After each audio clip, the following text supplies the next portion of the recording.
So hello everyone, this is Parth Khanewal, all India rank 10 in NEET UG examination 2023 and currently studying as a first year student in AIMS New Delhi. तो guys आप आज का जो topic होने वाला है हमारा वो काफ़ी ज़्यादा इंपॉर्टेंट है। वो क्या टॉपिक है आज का? बोर्ड्स। बोर्ड्स इसलिए इंपॉर्टेंट टॉपिक है क्योंकि जब मैं नीट की प्रिपरेशन कर रहा था तो मेरे जो भी बैच में से इंक्लूडिंग मी, उनको एक फीलिंग आ रही थी कि यार बोर्ड्स का जब भी टाइम आएगा तो वो नीट की प्रिपरेशन से हमें डाइवर्ट कर देगा। जो हम टाइम नीट की प्रिपरेशन में लगा सकते थे वो हमें बोर्ड्स की प्रिपरेशन में लगाना पड़ेगा। और इससे जो भी ड्रॉपर वगैरह के स्टूडेंट हैं जिनको भी बोर्ड्स नहीं देना और नीट देना है उनके लिए एक एडवांटेज हो जाएगा एज कम्पेयर टू अस। तो ये मिसकंसेप्शन मेरा कब दूर हुआ जब मैं बोर्ड्स पेपर देकर आया और मेरे को पता चला कि बोर्ड्स का प्रिपरेशन करते करते मेरी नीट की प्रिपरेशन कैसे स्ट्रांग हो गई। तो वो कैसे स्ट्रांग होती है? फर्स्ट ऑफ ऑल अगर आप देखेंगे तो आपको बायो के जो एनसीईआरटी है वो पढ़नी है। ये सबको पता होता है, एक नीट एस्पिरेंट को ये तो पता ही होता है कि उसको बायो के एनसीईआरटी को मुट्ठी में कर लेना होता है ताकि उसके जो है स्कोर वो बहुत ज़्यादा इंप्रूव हो। तो बायो की एनसीईआरटी आपकी बहुत अच्छी तरीके से कवर होगी। जो आप एमसीक्यू के लिए पढ़ते हैं ऊपर ऊपर से, जब आप बोर्ड्स के आंसर्स के लिए बहुत अच्छे से बाय हार्ट चीज़ों को याद करेंगे तो आपको लगेगा कि यार इतनी अच्छी से मेरी बायो की एनसीईआरटी कवर हो गई बोर्ड्स के चक्कर में। अब रही बात बायो की, अब मैं जब भी किसी नीट एस्पिरेंट से बात करता तो ये चीज़ तो होती है मोस्ट सारे केसेस में कि वो फिजिक्स और केमिस्ट्री के एनसीईआरटी को छूते भी नहीं। छूते तो बहुत हल्के से इंपॉर्टेंट चैप्टर्स को छू लेते हैं। तो बोर्ड्स आपको क्या करेगा कि फिजिक्स और खासकर केमिस्ट्री को तो फिर भी कुछ लोग पढ़ लेते हैं, इनऑर्गेनिक ऑर्गेनिक को, फिजिक्स की तो कोई भी नहीं पढ़ता। तो वो क्या करेगा कि आपको मजबूर करेगा कि आप फिजिक्स और केमिस्ट्री की जो भी आपके एनसीईआरटी है उस पर बहुत ज़्यादा फोकस करें। और आपको एक मतलब बोर्ड्स में क्या होता है कि आपको एग्जाम के बीच में बहुत सारे गैप्स आते हैं, मतलब नंबर ऑफ डेज के। तो आप अच्छा खासा अपने लिए टाइम टेबल मतलब शेड्यूल कर सकते हैं कि हाँ मैं फिजिक्स का पेपर है तो फिजिक्स के एनसीईआरटी को कैसे चैप्टर बाय चैप्टर कवर करते जाऊँ, केमिस्ट्री का पेपर है तो कैसे चैप्टर बाय चैप्टर कवर करते जाऊँ, जो भी सारी उसकी टेक्स्ट है उससे मैं जल्दी से जल्दी पढूं और जो भी सारे उसके इंटेक्स क्वेश्चंस हो गए, बाहर के क्वेश्चंस हो गए, उन्हें भी अटेम्प्ट कर लूँ। तो इससे आपकी नीट की प्रिपरेशन बहुत ज़्यादा स्ट्रांग हो जाती है। और एक और पॉइंट जो खासकर बात मतलब लोग इग्नोर कर देते हैं कि बोर्ड्स कैसे फ़ायदेमंद है, कि आप एक एक्सपीरियंस लेते हैं कि गवर्नमेंट लेवल के एग्ज़ाम में जो आप बैठते हैं, जो प्रेशर फील होता है एग्ज़ाम के ड्यूरिंग, वो आपको किसी अपनी कोचिंग का एग्ज़ाम देते देते फील नहीं हो सकता।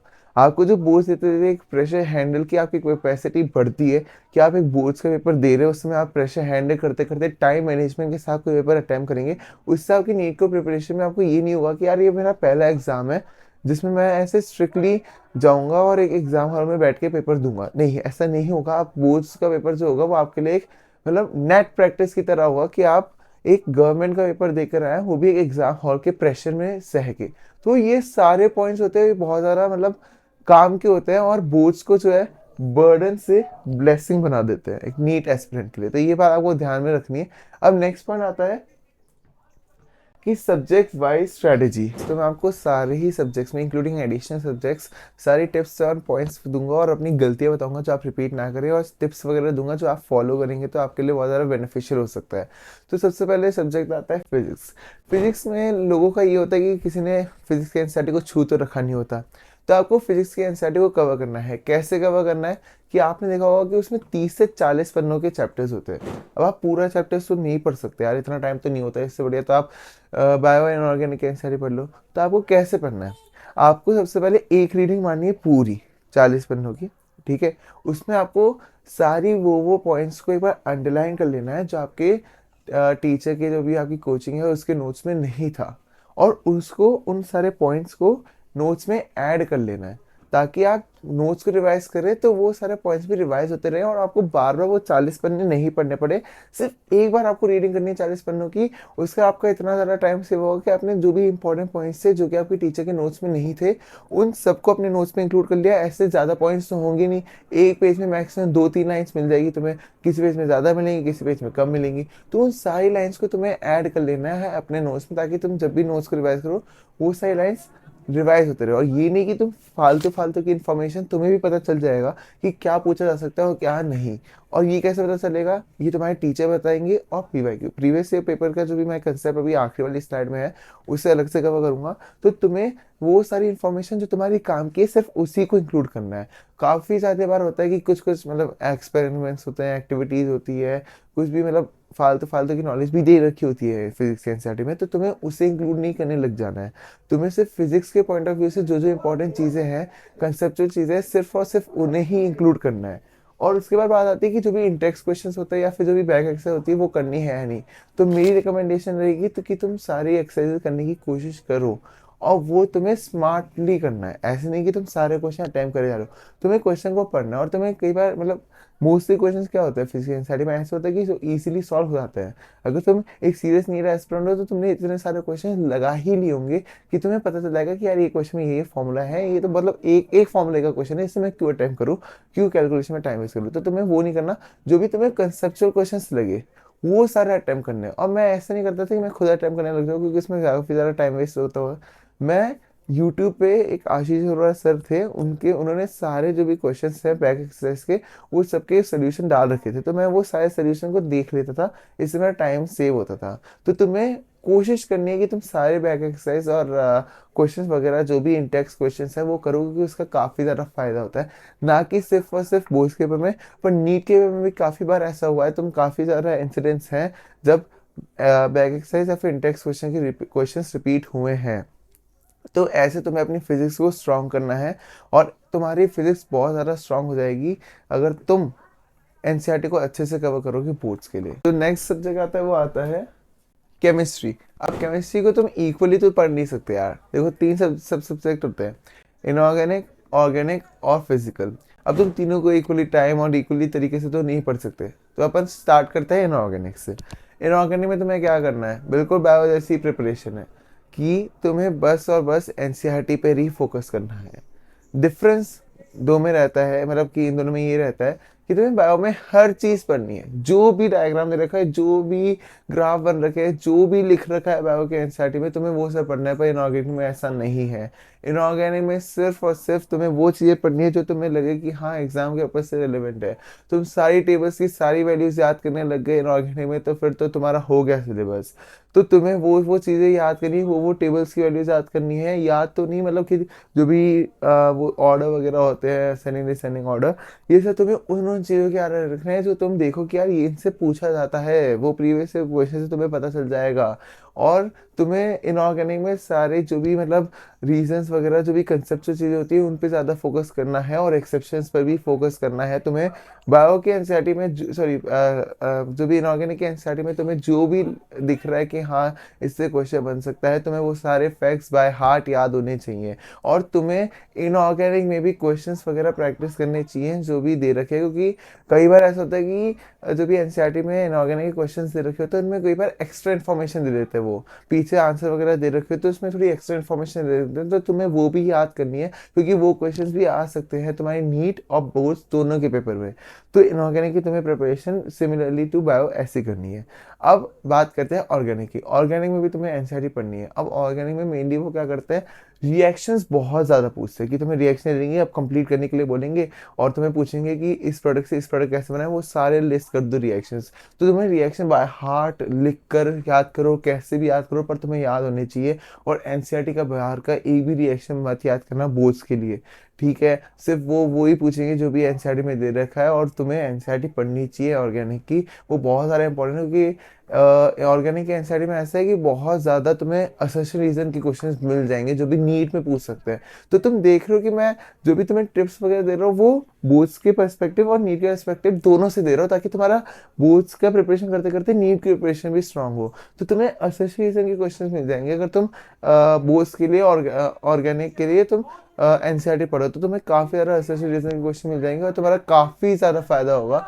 और तुम्हें मतलब काफ़ी कंसेप्चुअल चीज़ें मिलेंगी जो टीचर कोचिंग वगैरह ज़्यादातर यूजुअली स्किप कर देते हैं। तुम्हें वो चीज़ें मिलेंगी, और तुम्हें काफ़ी ज़्यादा मतलब प्यार हो जाएगा ऑर्गेनिक से सब्जेक्ट के थ्रू, मतलब कि तुम बहुत ज़्यादा कनेक्ट करने लगोगे ऑर्गेनिक से। तो तुम्हें ऑर्गेनिक की एनसीईआरटी को बहुत ज़्यादा अच्छे से करना है। अब बात करते हैं फिजिकल की। फिजिकल की एनसीईआरटी को मैंने इतना ज़्यादा पर्सनली तो मैंने इतना ज़्यादा अटेंशन नहीं दी, पर कुछ कुछ टॉपिक्स होते हैं जैसे इलेक्ट्रोकेमिस्ट्री है, उसमें तुम्हें करनी ही है एनसीईआरटी। और ऐसे ऐसे कुछ कुछ चैप्टर होते हैं जिसमें तुम्हें एनसीईआरटी करनी है, और तुम्हें डेफिनेशन वगैरह बोर्ड्स के लिए करनी ही पड़ेंगी। और तुम डेफिनेशन वगैरह करोगे तो तुम्हें नीट में भी काफ़ी ज़्यादा फ़ायदा मिलेगा। और तुम्हें जो भी बोर्ड्स में मतलब फिजिकल में डेफिनेशन वगैरह दे रखी है, तुम वो सब करके जाओ। और थोड़ा मतलब कि एमसीक्यू के पर्सपेक्टिव से ना सोच के एक थ्योरी के पर्सपेक्टिव से भी क्वेश्चन बन जाते हैं फिजिकल में। ज़्यादातर तो न्यूमेरिकल से बनता है, तो तुम्हें दोनों के लिए प्रिपेयर करके जाना है। और तुम उसके न्यूमेरिकल सॉल्व करके एनसीईआरटी के, तो तुम्हारे काफ़ी ज़्यादा फायदा होगा, क्योंकि वो जो है वो सेम नीट पे भी रिपीट हो सकता है। तो ये सब बात हो गई केमिस्ट्री की। अब जो नेक्स्ट टॉपिक आता है वो आता है बायोलॉजी। बायोलॉजी में मैं कुछ नया नहीं बोलूंगा, जो मैं नीट के लिए बोलता हूँ वही सब बोर्ड्स के लिए रहेगा। कि तुम्हें क्या करना है यार, तुम्हें सिर्फ और सिर्फ एनसीईआरटी ही करनी है। एनसीईआरटी करोगे तो तुम्हारे बहुत ज़्यादा फायदा होगा, क्योंकि तुम एनसीईआरटी में तुम एक भी लाइन को स्किप नहीं कर सकते। बायो के एनसीईआरटी में कुछ भी दे रखा है चैप्टर के अंदर, तो फिर तुम्हें सब कुछ करके जाना है। कोई भी ऐसा फैक्ट नहीं बोलूंगा, मेरे को आज से 11th 12th में एक भी फैक्ट ऐसा नहीं मिला जो मैं स्किप कर सकता था। बायो में तुम्हें सारे डायग्राम्स और सारे ग्राफ दोनों अच्छे से आने चाहिए। तुम एक भी पॉइंट को स्किप नहीं कर सकते बायो में, और ये मेरी मतलब पर्सनल सजेशन मानना कि तुम बिल्कुल भी स्किप नहीं कर सकते कुछ भी तुम्हें पॉइंट मिल रहा है। और ये चीज़ सिर्फ बोझ के नहीं बोल रहा, मैं नीट के लिए बोल रहा हूँ। वो किसी से भी क्वेश्चन बना के दे सकते हैं, तुम्हें किसी भी लाइन को पकड़ के दे सकते हो। और तुम्हें पता होना चाहिए कि इमेज मेमोरी बन जानी चाहिए तुम्हें, कि कौन से पन्ने के कौन से पैराग्राफ में दे रखा था ये पॉइंट। तो तुम्हें ये सब फैक्टर्स को मतलब इंक्लूड करना है अपनी प्रिपरेशन में, कि तुम बायो की जब एनसीईआरटी पढ़ो तो तुम्हें मतलब काफ़ी ज़्यादा सिंसियरली पढ़नी है बायो की एनसीईआरटी। बायो के एनसीईआरटी को तुम्हें बहुत मतलब इमेज मेमोरी बना लेनी है अपने माइंड में। ठीक है, तो बायो के लिए कुछ नहीं आनी है, तुम्हें सिर्फ और सिर्फ एनसीईआरटी पढ़नी है। ठीक है। अब तो जो नेक्स्ट पॉइंट आता है वो आता है एडिशनल सब्जेक्ट्स। तो ये सबसे ज़्यादा इंपॉर्टेंट पॉइंट होता है कि लोग इसी को लेके ज़्यादातर टेंशन में रहते हैं कि यार जो एडिशनल सब्जेक्ट्स है, कि चलो बाकी जो सब्जेक्ट्स हैं वो तो चलो अपनी नीट की प्रिपरेशन के लिए अपन को स्ट्रांग कर रहे हैं, तो उनका कुछ फ़ायदा है। एडिशनल सब्जेक्ट है कि मेरे को क्या फ़ायदा। तो देखो, एक तो तुम्हें ये बात याद रखनी है कि तुम अकेले नहीं हो कि जो एडिशनल सब्जेक्ट्स का पेपर दे रहा है। बाकी लोगों का भी same amount of time waste होगा, तो कंपटीशन तब भी इक्वली है। और मतलब एडिशनल सब्जेक्ट को तुम कितना टाइम दो वो तुम पे डिपेंड करता है, कि तुम बोर्ड्स को कितनी वैल्यू कर रहे हो नीट के कंपैरिजन में। अब मैंने पर्सनली बोर्ड्स को इतनी वैल्यू नहीं की थी, और मैंने सोचा था कि मैं सिर्फ एंड में ही पढ़ूंगा। एग्ज़ाम के जो भी मेरा एग्ज़ाम था उसके 5 दिन पहले ही मैंने एडिशनल सब्जेक्ट्स की तैयारी स्टार्ट की थी। और मतलब मेरे दो थे, कंप्यूटर साइंस और इंग्लिश। तो इंग्लिश के लिए तो मैंने काफ़ी कम टाइम दिया था। कंप्यूटर साइंस में मैंने फिर भी थोड़ी बहुत टाइम दिया था। और पर्सनली बताओ तो कंप्यूटर साइंस का जो मेरा रिजल्ट था वो काफ़ी मतलब सेटिस्फैक्ट्री था, कि मतलब मेरे को लगा नहीं था कि मेरी इतनी प्रिपरेशन के बाद भी इतने नंबर आ जाएंगे। तो मतलब वो तुम पे डिपेंड करता है कि तुम्हें बोर्ड्स को ज़्यादा टाइम देना है। तो मैं तुम्हें ये नहीं बोलूँगा कि तुम मत दो, वो तुम पे डिपेंड करता है कि तुम कितना टाइम दे दो। पर मैंने मतलब पर्सनली इतना मतलब फोकस नहीं किया बोर्ड्स पे, तो मैंने ज़्यादा टाइम नहीं दिया था एडिशनल सब्जेक्ट्स पे। तो तुम उस पे मतलब मैंने बोर्ड्स में बायो फिजिक्स और केमिस्ट्री में बहुत ज़्यादा टाइम दिया था, क्योंकि मेरे को उससे पता था कि मेरी यार नीट की प्रिपरेशन बहुत ज़्यादा स्ट्रांग हो जाएगी। और उसके मतलब कि यार तुम एडिशनल सब्जेक्ट्स पे सिर्फ उतना टाइम दो जितना तुम्हें लगता है कि तुम बोर्ड्स को वैल्यू करते हो। ठीक है, उस ज़्यादा टाइम दोगे तो फिर तुम्हारी नीट की प्रिपरेशन हैम्पर होगी, और वो ठीक नहीं है। मैंने ये पॉइंट लिखा है, do not compromise with the NEET preparation. तुम्हारा जो मेन गोल है वो तुम्हारा नीट ही है, तो तुम्हें नीट के साथ कॉम्प्रोमाइज़ नहीं करना। पर ये भी नहीं कि तुम बिल्कुल पढ़ना ही छोड़ दो, क्योंकि बोर्ड्स की भी इंपॉर्टेंट होता है, बोर्ड्स की भी एक इंपॉर्टेंस होती है, तुम्हें उसकी रिस्पेक्ट करनी है और तुम्हें अच्छे से पढ़ना है। पर उतना ही टाइम दो जितना तुम दे सकते हो, और अपनी नीट की प्रिपरेशन को बिना कॉम्प्रोमाइज़ करे। ठीक है। तो अब जो लास्ट पॉइंट आता है वो आता है analysis of previous question paper. तो मैं नीट के लिए भी ये बोलता हूँ कि PYQs प्रीवियस से क्वेश्चन बहुत ज़्यादा इंपॉर्टेंट होता है, क्योंकि वो तुम्हें एक एग्जाम का सारा पैटर्न ही बता देता है कि इससे पहले जो भी एग्जाम हुए, जो भी तुम्हारे सीनियर वगैरह ने दिए, उसमें क्या आया था। तो तुम्हें इससे पता चल जाएगा कि कौन कौन से टॉपिक से वो क्वेश्चन ज़्यादातर पूछते हैं, और तुम उन टॉपिक्स पे ज़्यादा फोकस कर सको। तो तुमको प्रीवियस से पेपर्स भी सॉल्व करने हैं, बोर्ड्स के जैसे तुम नीट का देते हो। तुम्हें एटलीस्ट सॉल्व भी ना करो तो तुम्हें एटलीस्ट आइडिया लेना है क्वेश्चंस को रीड करके, किस किस टॉपिक से ज़्यादातर क्वेश्चन बन रहे हैं। तो तुम्हें सारे तीनों ही सब्जेक्ट फिजिक्स बायो और तीनों तो नहीं, मतलब सारे ही सब्जेक्ट एडिशनल सब्जेक्ट्स को भी इंक्लूड करके तुम्हें सब पे फोकस करना है प्रीवियस ईयर क्वेश्चंस पे, ताकि तुम्हें पता चल सके कि किस किस टॉपिक्स पे ज़्यादा क्वेश्चन बनेगा। और अगर इस टॉपिक से क्वेश्चन बन भी रहा है तो किस पैटर्न में प्रश्न है, क्या पूछ रहा है पेपर। तो आपको ये सब टिप्स वगैरह फॉलो करनी है, और इससे आपकी जो है बोर्ड्स की काफ़ी हद तक प्रिपरेशन हो जाएगी। और तुम यकीन मानो कि तुम जब बोर्ड्स पेपर दे कर आओगे तो तुम्हें अंदर से ये फीलिंग आएगी कि यार सही था, और अब मेरी 12th की प्रिपरेशन इतनी ज़्यादा स्ट्रांग हो चुकी है फिजिक्स बायो और केमिस्ट्री में, कि अब मैं 11th पे फोकस कर सकता हूँ नीट के लिए। तुम्हें काफ़ी ज़्यादा कॉन्फिडेंस बूस्टअप होगा इन 12th as compare to 11th, क्योंकि तुमने 12th में बोर्ड्स दिया था, 11th में नहीं दिया था। तो बोर्ड्स को बिल्कुल एक पॉजिटिव एनर्जी के साथ देना है और उस एनर्जी को नीट तक बरकरार रखना है, और तुम्हें अच्छे से फील होगा कि अब तुम 11th को अच्छे से टाइम दे पाओगे बोर्ड्स के बाद। तो ये सारे टिप्स वगैरह थे जो मैंने तुम्हें दिए, प्लीज़ इन्हें फॉलो करो और बोर्ड्स और नीट दोनों में मेरे लिए बेस्ट विशेज़ है, दोनों में अच्छा करो।